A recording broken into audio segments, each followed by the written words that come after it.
नमस्कार, आप देख रहे हैं विस्टा न्यूज। मैं हूं दिवाकर विक्रम सिंह। उत्तराखंड का जोशीमठ चमोली जिला इस समय बेहद मुश्किलों में है।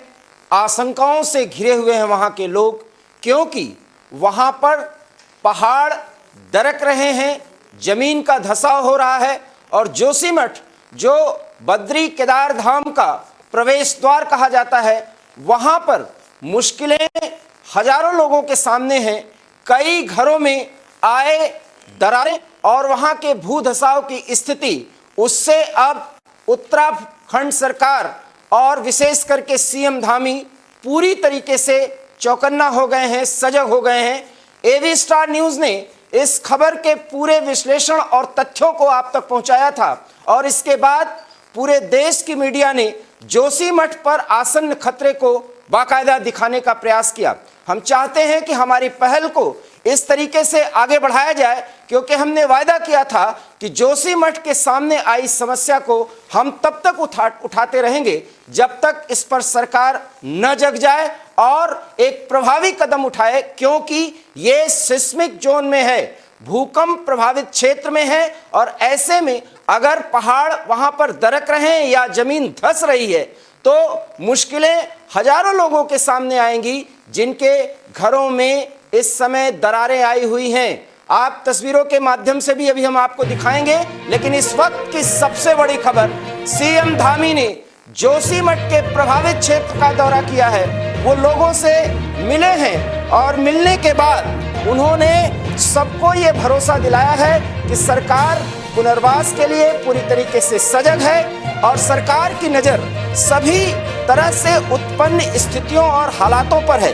लोगों को सुरक्षित स्थान पर पहुंचाने का काम किया जा रहा है और आगे किया जाता रहेगा। ये सीएम धामी ने वहां के प्रभावित लोगों को भरोसा दिलाया है। ऐसे में हम कह सकते हैं कि हमारी मुहिम पूरी तरीके से रंग लाई और जिस तरीके से अब ये देशव्यापी खबर बनी है और जोशीमठ के सामने आई समस्या और ये खतरा अब पूरे देश की समस्या और खतरे के रूप में संज्ञान में लिया गया है। सीएम धामी पूरी तरीके से एक्टिव हुए हैं और आज जैसे ही उन्होंने दौरा समाप्त किया, वहां से मिले इनपुट के आधार पर एक बार फिर एवी स्टार न्यूज इस खबर को प्रभावी तौर पर पेश करने की कोशिश कर रहा है। इस पर विशेषज्ञों की राय, विशेष करके वाडिया इंस्टीट्यूट के वरिष्ठ जियोफिजिसिस्ट सुशील कुमार ने जितनी भी बातें कही थी और जो बातें कही गई वो अब सत्यतः सामने आ रही हैं कि किस तरीके से लोगों को कोऑर्डिनेट करके, कोऑपरेट करके आगे बढ़ना होगा और सरकार का साथ देना होगा, क्योंकि पुनर्वास की बातें ढेर सारी की जा रही, मसाल जुलूस तक वहां के लोगों ने और कई संगठनों ने निकाला है, संघर्ष समिति इसके लिए बनी है। और बड़ी खबर हम आपको ये दे रहे हैं कि ज्योतिष पीठ के जगत गुरु शंकराचार्य स्वामी अविमुक्तेश्वरानंद ने बाकायदा एक पीआईएल सुप्रीम कोर्ट में दाखिल कर दिया है जोशीमठ में आई समस्या को लेकर के। बड़ी खबर इस वक्त की एवी स्टार न्यूज पर, और वो ये कि ज्योतिष पीठ के जगत गुरु शंकराचार्य स्वामी अविमुक्तेश्वरानंद ने पीआईएल दाखिल किया है। अपने अधिवक्ता के माध्यम से उन्होंने जो बातें सुप्रीम कोर्ट में कही है, सुप्रीम कोर्ट ने उनके याचिका को स्वीकार कर लिया है। ये दो बड़ी खबरें इस समय आपको जोशीमठ के संदर्भ में हम आप तक पहुंचा रहे हैं, और वो ये कि सीएम धामी ने वहां का दौरा किया और प्रभावित इलाके का दौरा किया। जितने मकानों में दरारें आई हैं, जहां पर भू धसान की स्थिति है, वो सब कुछ उन्होंने देखा और लोगों को भरोसा दिलाया कि सरकार पूरी तरीके से सजग है, सचेत है। हमारे सहयोगी संवाददाता कुलदीप राणा जो सीएम धामी के साथ थे, वो इस समय फोन लाइन के जरिए हमसे जुड़े हुए हैं। हालांकि वो सीधे हमसे जुड़ना चाह रहे थे, लेकिन कुछ तकनीकी समस्याएं, चूंकि पहाड़ के ऊंचाई वाले क्षेत्र पर वो हैं। सीधे हम रुख करते हैं कुलदीप का। कुलदीप, क्या कुछ कहा सीएम धामी ने, चूंकि आप उस दौरे में उनके साथ थे? देखिए दिवाकर, क्योंकि पिछले दिनों जब जोशीमठ से एक शिष्टमंडल सीएम धामी को मिलने के लिए देहरादून गया था, तो उस वक्त सीएम धामी ने वहां के शिष्टमंडल को मात्र 40 सेकंड का मिलने का वक्त दिया था।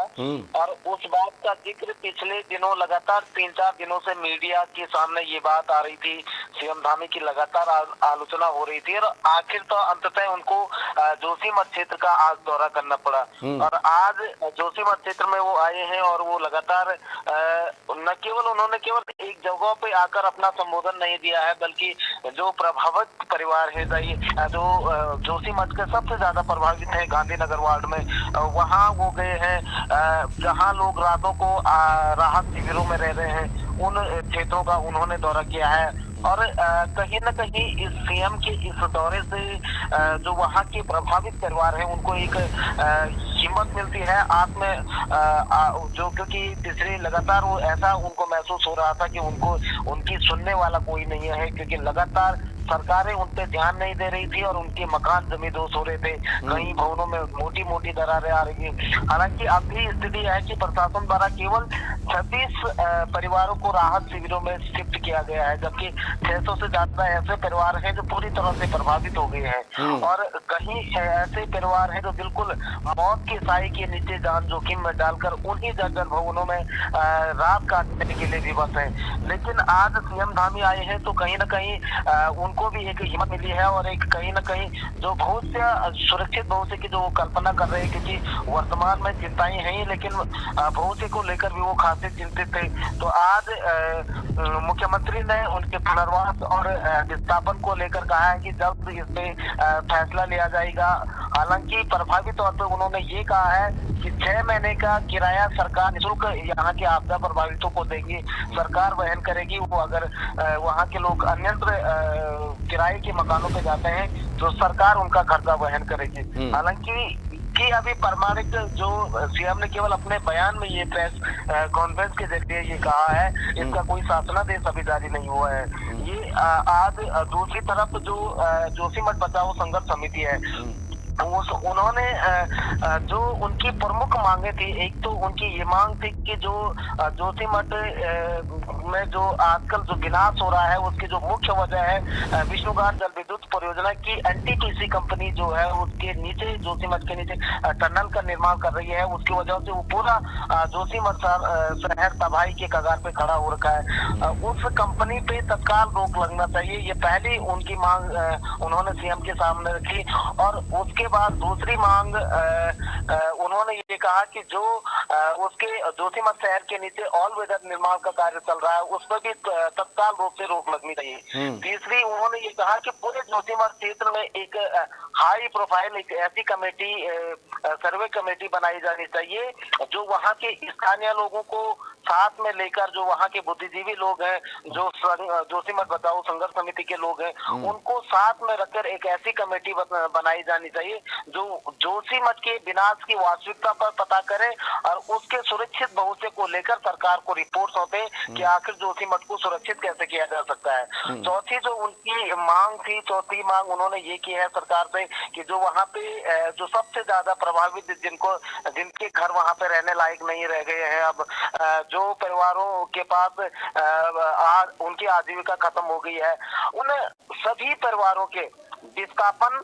पुनर्वास और उनकी आजीविका के पुख्ता इंतजाम सरकार करे, तब जाके वो अपना आंदोलन खड़ा करेगी। अन्यथा की स्थिति में उनका आंदोलन उग्र होता जाएगा। क्योंकि मुख्यमंत्री इस पे अभी निर्णय नहीं ले पाए हैं, इसलिए नहीं ले पाए क्योंकि जो विष्णुघाट जल विद्युत परियोजना की एनटीपीसी कंपनी वहां पे काम कर रही है, ये पूरा प्रोजेक्ट भारत सरकार का है, भारत सरकार से इसको अनुमति मिली है। तो ये केंद्र सरकार का मसला हो गया है। जो उत्तराखंड की सरकार है, वो भारत सरकार से एक बार बात करेगी, उसके बाद ही इस पे कोई निर्णय लिया जाएगा। हाँ। लेकिन जो राहत और प्रारंभिक रूप में जिन लोगों का विस्थापन करना है, क्योंकि जोशीमठ क्षेत्र में लगातार अभी भू दबाव की स्थिति जारी है, हर रोज नए नए घरों में दरारें पड़ रही हैं। तो इसे तत्काल वहाँ के स्थानीय प्रशासन को मुख्यमंत्री ने निर्देश दिए है कि वो तत्काल तौर पे इन घरों का सर्वे करे और जो लोग खतरे की जद में हैं उनको अन्यत्र शिफ्ट कर उनके सुरक्षित रहने की कार्रवाई शुरू करे। हालांकि वो कार्रवाई लगातार चल रही है, लेकिन लोगों का आरोप ये भी है क्योंकि हम हम पिछले 3 दिन से जोशीमठ क्षेत्र में उन प्रभावित वार्डों की रिपोर्टिंग करते आ रहे हैं। हमने वहाँ पे देखा है, बहुत सारे लोगों का आरोप था कि जो स्थानीय प्रशासन है वो उनके घरों तक नहीं पहुँच पा रहा है, ये नहीं सर्वे कर रहा है कि वास्तव में उनके घरों में दरारें आ रही है। ये बहुत ज्यादा लोगों का आक्रोश वहाँ पे देखा गया है। हालांकि आज मुख्यमंत्री ने आश्वासन तो दिया है कि इन जो यहाँ की समस्या है ये बहुत बड़ी समस्या है, क्योंकि जोशीमठ क्षेत्र एक ऐसा क्षेत्र है न वो केवल सांस्कृतिक, धार्मिक और पर्यटन के लिहाज से महत्वपूर्ण है, बल्कि वहाँ पे भारत और चाइना की सीमा से भी वो जुड़ा हुआ क्षेत्र है। और सबसे बड़ी बात कुलदीप, सबसे बड़ी बात कि वो बद्री केदार का प्रवेश द्वार कहा जाता है।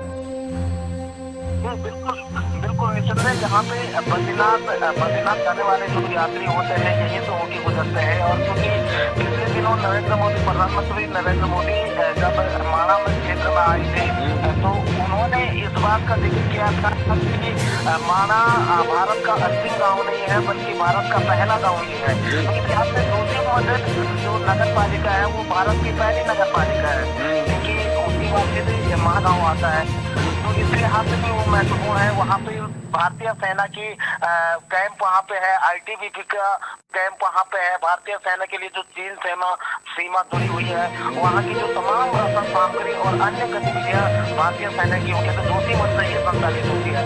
आदि गुरु शंकराचार्य की तपस्या जोशीमठ है, वहाँ पे एक कल्पवृक्ष है जिसकी 11 साल की उम्र में आदि गुरु शंकराचार्य जी ने वहाँ पे तपस्या की थी और उनको दिव्य ज्योति ज्ञान की प्राप्ति हुई थी। और वहीं पर उन्होंने वो उस पीठ का नाम रखा हुआ था।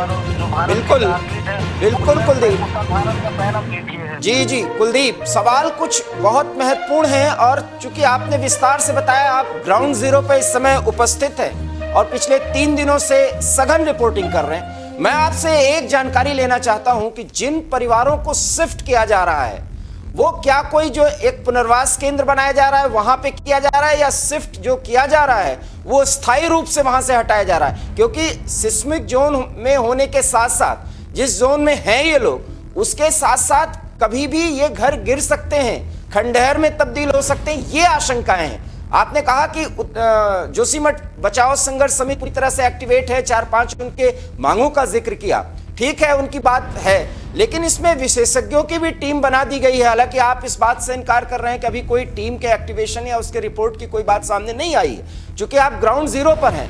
पहली जानकारी मैं ये लेना चाहता हूं कि मुख्यमंत्री के वहां पहुंचने के बाद, जैसा कि वो कह रहे हैं कि पुनर्वास केंद्रों पे लोगों को भेजा जा रहा है, तो ये जो केंद्र हैं वो इनके स्थायी घरों से कितने दूर हैं और क्या वहां पर इस तरीके से दरकने की या भूदशाओं की समस्या नहीं है?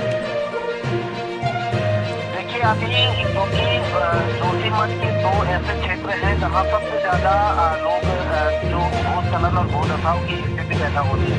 एक जोशीमठ का सिंहधार वार्ड है और एक जोशीमठ का गांधीनगर वार्ड है।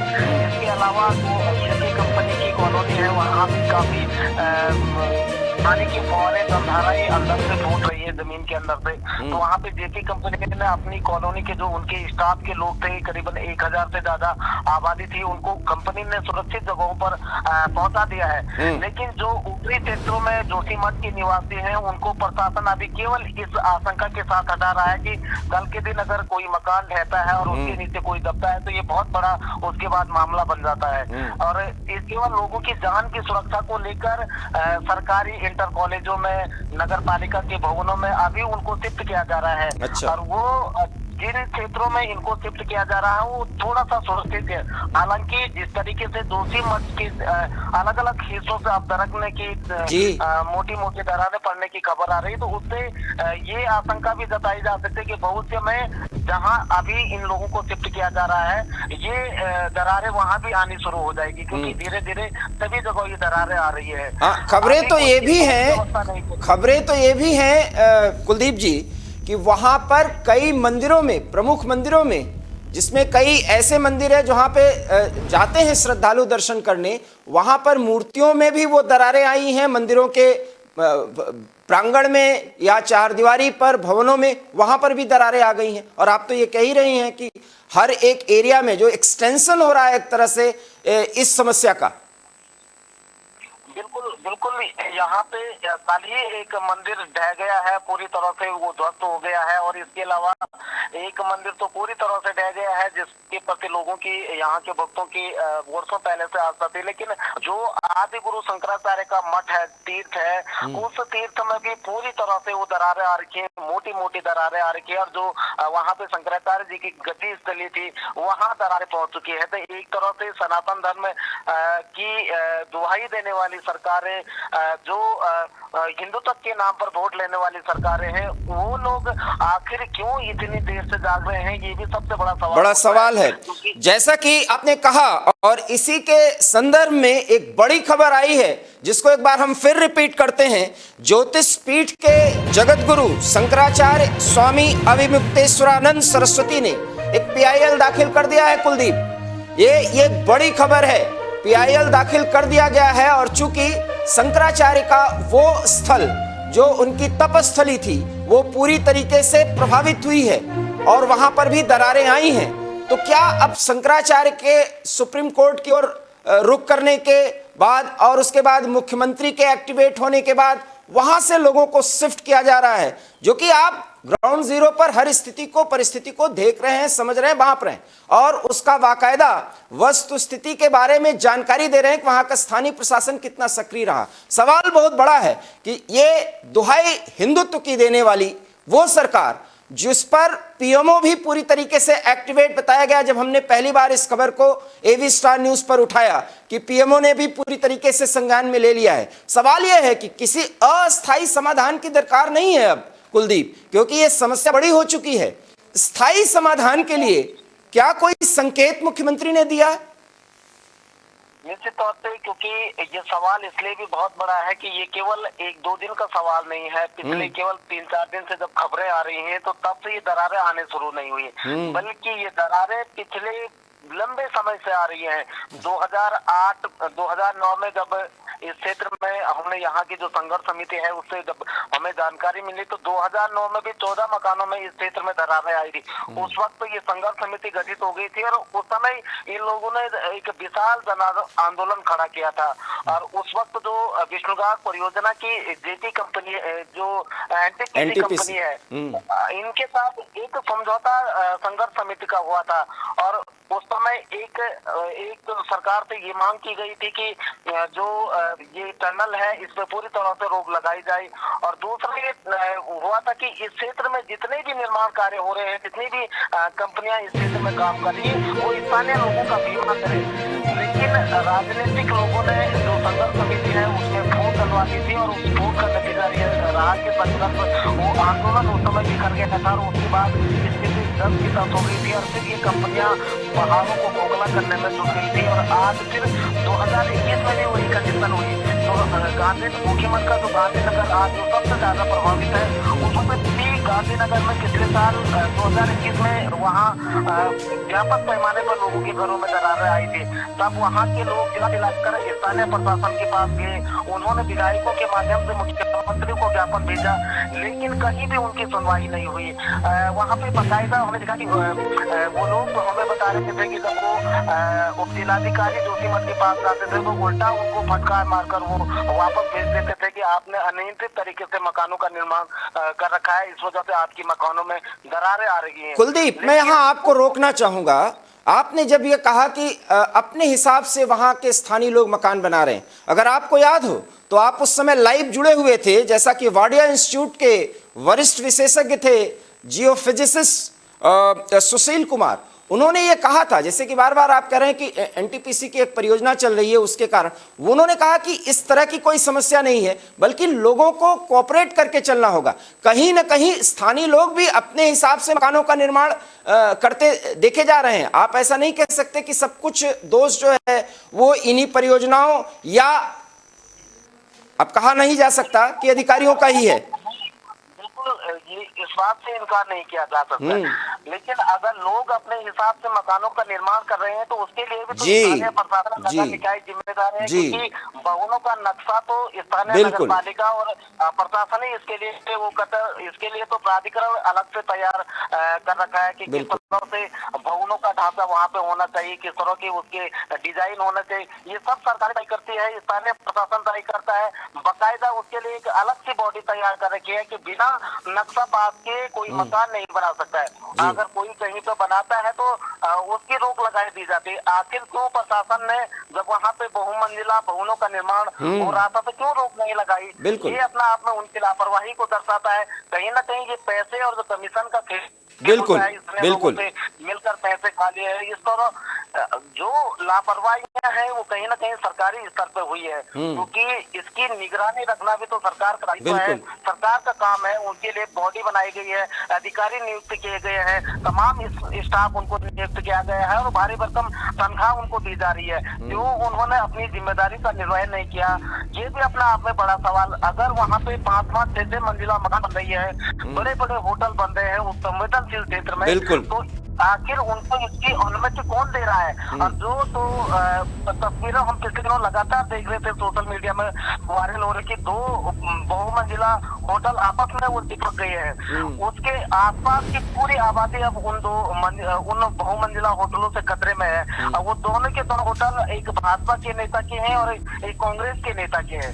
तो जो ये बड़े बड़े नेता है, आखिर उनको इस तरह से इजाजत कैसे मिल गई? बिल्कुल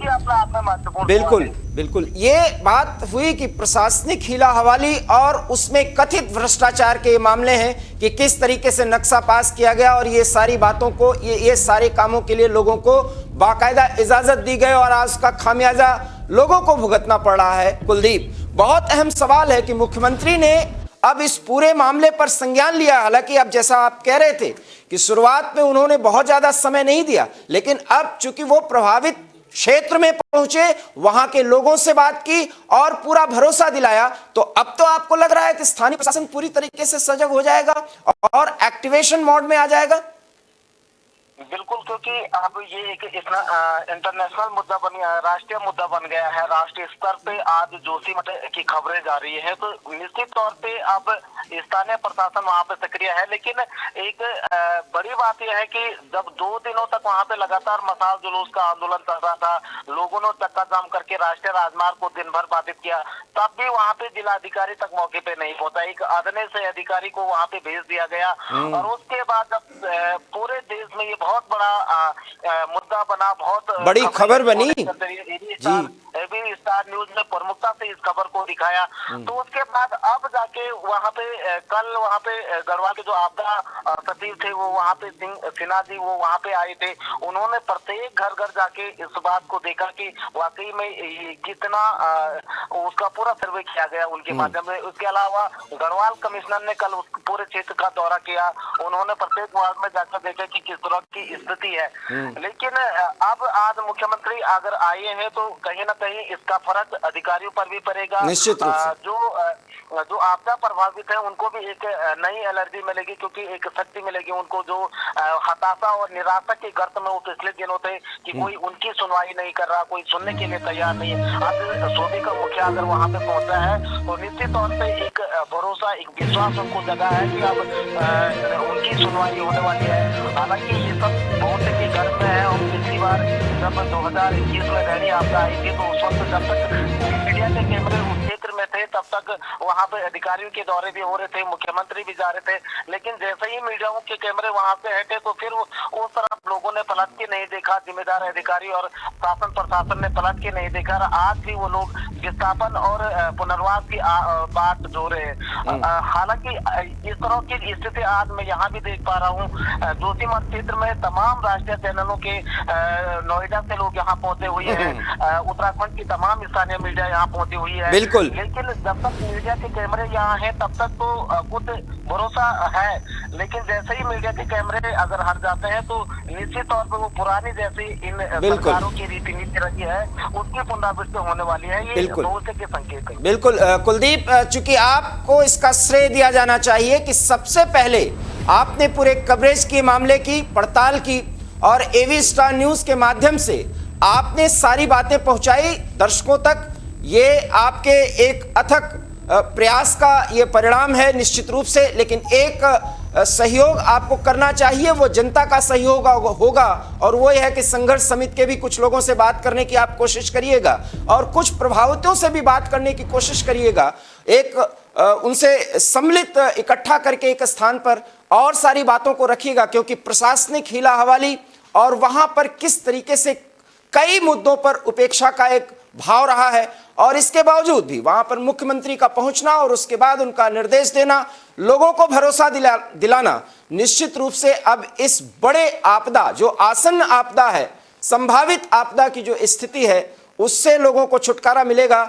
ये एवी स्टार न्यूज की एक बड़ी मुहिम को एक बड़ी कामयाबी मिलेगी। अगर ऐसा कुछ होता है तो ऐसे में आपकी जिम्मेदारी बढ़ जाती है कि आप लोगों से बात करिए और उनकी बातचीत को हम तक पहुंचाने की कोशिश करिए। ये आपका एक सराहनीय प्रयास होगा। बहुत बहुत धन्यवाद कुलदीप, आप हमारे साथ जुड़े और सारी जानकारी दी। आप पूरी खबर पर नजर बनाए रखिए और समय समय पर हमें जानकारी देते रहिएगा।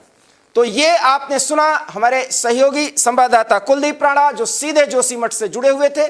और चूंकि जोशीमठ एक बहुत ही दुर्गम इलाका है, जिस इलाके में ये वहां मौजूद थे, हमसे लाइव नहीं जुड़ पाए, लेकिन फोन लाइन के जरिए उन्होंने सारी बातें बताई कि किस तरीके से मुख्यमंत्री ने लोगों को भरोसा दिलाया और समस्या बहुत ही गंभीर है, और राष्ट्रीय मुद्दा बन जाने के बाद तमाम मीडिया चैनलों के वहां पर सक्रिय हो जाने के बाद अब स्थानीय प्रशासन भी पूरी तरीके से जागरूक दिखता नजर आ रहा है। लेकिन वो कितना एक्टिवेट होता है, और 600 घरों के सामने जो छत की समस्या है, उनके पुनर्वास की समस्या है, वो किस तरीके से और किस अंदाज में और कैसे प्रशासन उसका निपटारा करता है, उनको सहयोग देता है और सहायता करता है, ये देखना दिलचस्प होगा। क्या करेगा प्रशासन और मुख्यमंत्री के प्रभावित क्षेत्र में दौरे के बाद, क्या परिस्थितियां पैदा होंगी और क्या सरकार के द्वारा, प्रशासन के द्वारा निर्णय लिए जाएंगे, ये हम आप तक जरूर पहुंचाएंगे। लेकिन इसके लिए आपको